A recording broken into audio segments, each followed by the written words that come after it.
What's up, guys? This is Geno&Gray with GGRated. We're bringing you the news. So with that being said, let's get it.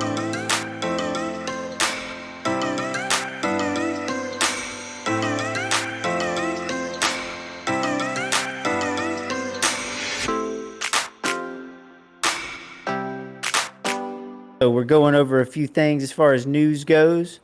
So let's go ahead and kick it off. What I wanted to talk about is some AI tech that I think is pretty funny. Eugene doesn't think it's as funny, but I think it's funny, and it seems that this is already a thing. I was looking on The Verge, is where this is coming from, and it says over the past few years, a bunch of tools have been released that use AI to edit video calls in real time, so that the caller is making eye contact with the camera, which is what this is doing. And it says there's a few different things that can do it. And it seems a gentleman by the name of Action Movie Dad, also at Action Movie Kid, has used this technology using AI to make it so movie stars in certain movies, instead of looking at the scene, they start looking at the camera, which doesn't happen in a lot of movies because you're breaking the fourth wall. Okay, that's what I was about to get at. So this whole thing we're about to look at, I guess you got a video to show that you want to show me. Yes. You find it hilarious. Okay, let's just throw that out there. You find it hilarious. So we're going to look at it. I'm going to be a judge and see. I don't think it really matters. But so obviously it's a whole big thing about when you're an actor, you don't look at the camera. That's like the biggest no-no, right? So this is what's so funny about it, is they're actually looking at the camera now. Yeah. I mean, they do it every now and then in movies, but it's like not a normal thing unless they're wanting to break that wall. But they're doing it in scenes here that we've already seen the movies. The one most to note is No Country for Old Men. And when you have Javier, what's his name? Javier something is the actor, but I could be wrong on that too. But yeah, he's really menacing in this movie. He is a psychopath, and he starts talking to the camera, which is really freaky. Okay. Well, let's just play it. Let's check it out. Let's play it. See. Yeah, play it, and we'll talk over it a little bit. And then you can see a lot of times when they're like looking at the scene, and then their eyes will pop over to like look at the camera. That. Like, see? Yeah, and it's like, yeah, that's pretty just creepy. Yeah. And look, you have the Godfather. Back and forth. He's like, "Am I saying the right thing?" Look, and he's like, "Hey." And then she's like, yeah, but it's like they're bringing you in on the joke, man. It's funny. That's true. I think it's funny. But I want to watch it one more time. I think the most noticeable one is the next one, and it really stands out on the like this one. Like that, like I give on that, but I give you on that one. And then the one with so it's Scorpion? not the Godfather. It's the next one. No, it's the one after this. I forget that actor's name or the actress's name. Oh, her. She's like, boom. Yeah. She's like, "What's up? I see you." I don't know. I just thought it was interesting. There's all these things going on with AI, right? And you have all these little funny things like this, which aren't nefarious. They're just funny. Yeah. I think a lot of people are freaked out by AI. You have different artificial intelligence making art. I've seen a lot of those videos starting to pop up on YouTube too. So who knows where this stuff is going to go, but I thought this was an interesting use of the tech for the tech news. But what do you have for us, big dog? What do you got? All right, so what I want to talk about my tech news is the new DualSense Edge, the new PlayStation controller that came out. I just want to talk about that a little bit, show it off a little bit as you're looking at right now. But I think that there's some problems with this. And I believe, if I remember right, IGN gave it like a 9 out of 10. And it just blew my mind that it's a 9 out of 10. Because they even, upon opening up this DualSense Edge or whatever, is the battery is even smaller than in a normal controller that you get for $70. So, bro, tell me about it. That seems to be an old problem because I have a PS4 controller. And anybody that knows, these batteries do not last worth a damn. Sorry, but no. I mean, it's a great controller. It feels nice, but the batteries don't last. Look, this right here, this is, and maybe I'm comparing too much, okay? But I have the Elite 2, okay? Yeah. All right. Let me tell you what I love about it. You heard me just rave about this controller. I know you have, but these buttons right here, the 4 buttons, right? Yeah. All right, the macro buttons. It's 4. I feel like they cheated everybody by only putting 2 buttons on the back. Like, why not go and put the 4 if you're going to pay $200 for that controller? And Whoa. 200, okay? And you can get the same controller here, obviously, which, it's PlayStation. I get it, and it has the other features with it, but you have this is 30 to 40 hours. Like, like I have to charge this all our gaming sessions maybe 3-4 times every 3 or 4 days. With that, you're getting maybe 4 hours. 4 hours with that controller, the new controller, a $200 controller. I find a lot of issues with that. I find like PlayStation has cheated out its fans. They have a battery issue that they refuse to address, and they refuse to just look at and get rid of and make a better battery. Put a bigger battery. Yeah. So the DualSense Edge is like a direct comparison to the what is the controller that you have there from this Microsoft? Is the Elite Series 2 That's controller? The Elite. Yeah. Okay. So maybe one day we can, I was just gonna say, like, maybe one day we can try it out and maybe give an actual like GT rating, but it doesn't look that great right now. Maybe if it goes on sale. But on the next section, we'll talk about what? The entertainment section? Let's Entertainment, man. Netflix is coming out with something pretty sweet. You have the Mighty Morphin Power Rangers Once and Always, baby. Okay. So I'm going to read a little bit of this article here from Netflix. I think this is from Netflix. We're going to link all these articles down in the description, by the way. Okay. In 1993, the Mighty Morphin Power Rangers introduced a group of colorful heroes to the entire generation. The Power Rangers franchise has since powered on for 29 total seasons. That is freaking crazy. Not to mention the countless action figures, video games, and movies that spawned. They've had a few pretty good video games, I will say.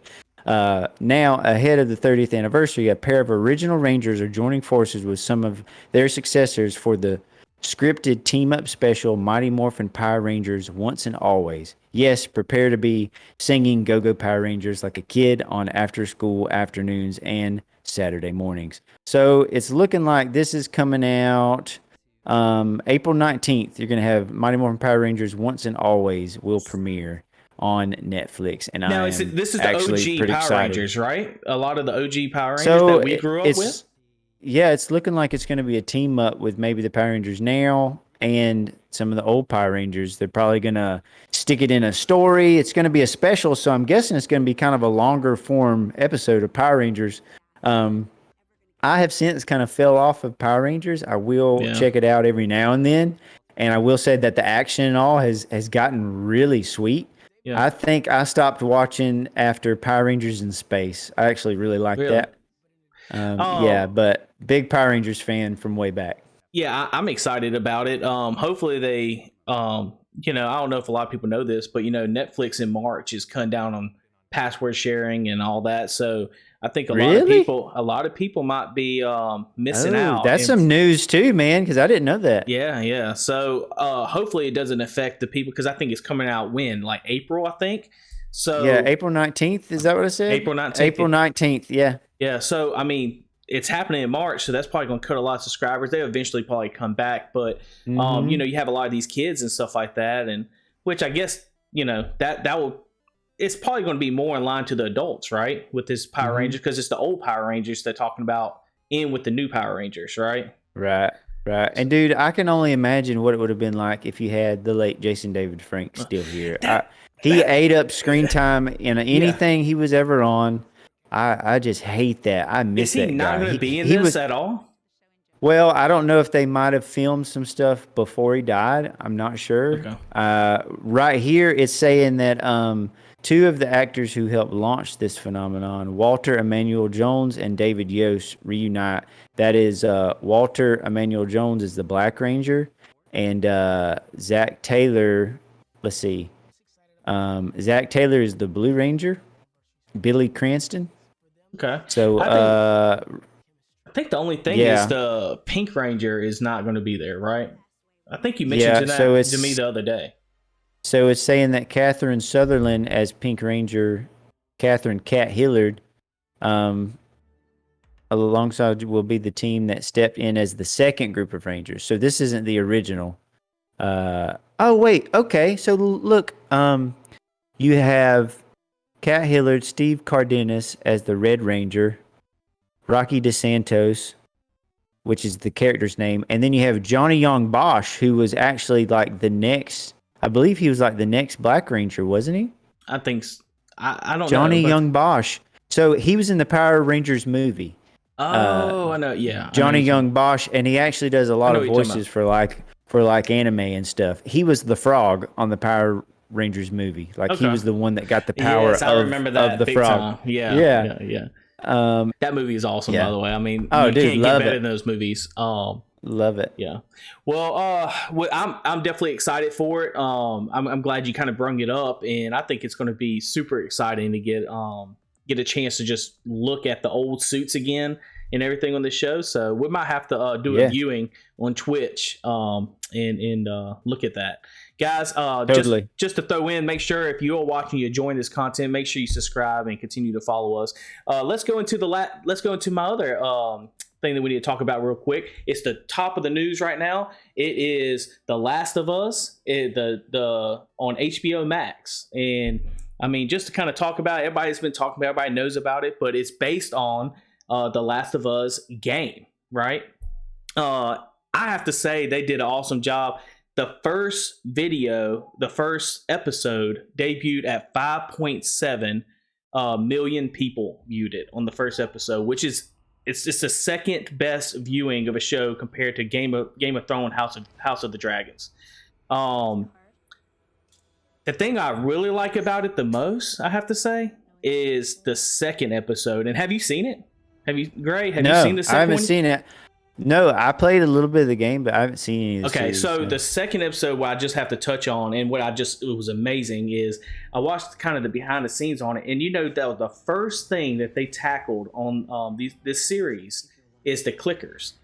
And I know it'd be a little bit of a spoiler for you and everything, but the clickers are actually like these just these certain zombies that they can't see, but they can hear you, and they make these noises, these clicking noises. Okay, so just the sound of that, it's just super scary. So you get super freaked out, like, oh, what the hell am I doing? And they had to make sure to get that right, because if you didn't get that right, you're gonna have a lot of angry people with this. And man, they killed it. They absolutely killed it in the second episode, and they have a little twist in reference to the second episode. I'm excited about the future episodes that's coming out with it, and I think, I know you and me have a very different outlook on this, but if you have Halo, is what I directly compare it to with this, right? The reason I do that is Halo went the other way, away from the game, right? And like making Master Chief take off the helmet. Last of Us only made a slight tweak, and so far it's working out, and I guess it's proving your theory right, that they should stick to what the core of the gamers, right? Stick to the game. We want to see it's okay to make slight changes, but not the complete different story direction with Halo. I mean, it was basically a completely different story. It was dumb. I mean, that's just my opinion. I'm sure lots of people liked it, but guys, if you like The Last of Us, if you like the video game, they got the game Last of Us Part 1 coming out on Steam for PC for the first time March 3rd. I think you can just now pre-order it, come yesterday. So I'm going to have to pick that up. Yeah, we're going to have to pick it up and play it. But definitely check out the series. Definitely check out the episode on HBO Max. It's pretty awesome. Oh, we're going to talk about the game we've been playing, Eugene. I mean, come on, you don't remember? No. So next portion here is a game we've been playing, The Division 2. So it recently came out on Steam. Shut up. Get out of here. I always like to... All right, so what you saying? The next game is... Yes. The next game is The Division 2. It came out on Steam recently, and I think it brought new life to this game. I played The Division 1, didn't really stick with it, and I don't think a lot of people did. The Division 2 seems to be liked by many. It's an entry-level MMO for fans of shooting games, in my opinion. Kind of like an action And RPG, right? yeah, well, yeah, kind of an action shooter RPG. You know, you can do different crafting with armor, guns, upgrades, levels, different enemies to go fight of different levels. We've been playing with friends of ours that are actually a good bit higher in levels than us, and it just works. Like everything works. If you want to join them, Which it has kind of been evens out awesome. everything for you. Yeah, it's got fast travel, which is great if you just don't want to like sit there and run all over DC. You can go to different points and travel closer, or right to your buddy who's actually already playing the game. You can fast travel to them. Um, Guns are cool. Well, My yeah. favorite gun, Let's talk about your favorite gun, my favorite gun is the AA-12, and it the reminds me shotgun. of yes. And I was pretty much doing what a guy is doing in this here movie scene. If Yeah, you we're wanna gonna have to show the throw that people, up there. Yeah, let's throw that up there. And yeah, yeah, this is definitely this is you all day, because this is what makes me think of you with this scene is the fact of we was all playing. I had my my buddy Blaze and his brother Bridge, me and Gray. And Gray, next thing you know, we see him going down and just he's all by himself, just shotgunning people constantly. bing, So, bing, bing, bing, bing, bing, bing, bing. Yeah, so and you can have things like shields. You can have drones that follow you. I mean, it's really cool. We could it's get a in great depth time. in it, but it was on sale on Steam. What it was like $10 or Yep. something like, and the amount of fun we've had for $10 is pretty awesome. And So it's a lot of stuff to do with it. You know, the one thing I want to touch on is the atmosphere and the immersion in reference to this yeah, game. pretty game. I know you do this a lot, and I kind of like that you do. But you will stop in the middle of it, and you be like, "Hey, let me shoot this window, and let's see if it breaks." And it'll Mhm. show breaking, but then it's like, "Oh well, let's shoot." Let's shoot at this body. Yeah. Oh, there's no blood in this body. Like, so, but the dust that's in the air, it goes from night to dusk. Mhm. Just everything moves just about when you use it. I think the immersion on this game is outstanding. Yeah, uh really good. One last thing I want to touch on in reference to it that I think it should be touched on is the level difficulty. I like you said earlier, is we're like at level 8 or 9. We can still play with your friends that are like level 20, right? Say you're working hard, people like us that have kids and we have families and we're not able to jump on as much as the other people that have better fitting schedules. They might be leveling up a little bit faster than us, but guess what? When it comes time to get on and you have time to play with your friends, guess what you can do? You can still link together. You can still play hours together and play these levels together. And I think that is key to these multiplayer games, right? Yeah. And I think I've enjoyed it. I've enjoyed it big time. I have too, man, and it's still available on Steam if anybody wants to pick it up. I believe it's back up to $30 now, but I wouldn't doubt that it's going to go on sale again. And seems to have a pretty good player base. It might even be cross-platform. I'm not 100% sure on that, but I wouldn't doubt it. Yeah. Yeah, pick it up. It's a good game. It's easy to jump in and out of. Guys, we appreciate you stopping in today, talking to us about all the new gaming news. If you got any other suggestions or anything else you want to talk to us about and us to go over, make sure you drop us a comment down below, and make sure you subscribe, and we'll see you the next time. See you later. Spirit fingers.